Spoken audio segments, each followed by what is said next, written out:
Sa kinabuhi, daghan gyud ta og magian nga pagsulay. Sometimes murag mapuno na ta sa problema. Financial struggles, sakit, mga away ug uban pang kalisod. Pero you know what keeps us strong? Family.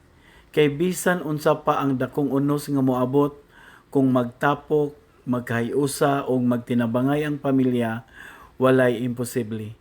Mao gyud ni ang tinuod nga kusog. Di kinahanglan nga perpekto ta. We may have our differences, mga lalis, pero at the end of the day, love ang magpabilin. Ang gugma nga walay sukod, nga makapahupay sa kasakit o kakapoy. Remember this, problems may shake us, pero dili ta basta-basta maguba kung solid ang foundation ug mao kana ang pamilya.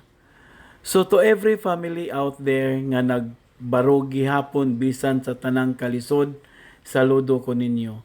Padayon lang ta, kay kung magkahiusa ta, we can face anything. Because at the end of the day, family is not just important, it's everything.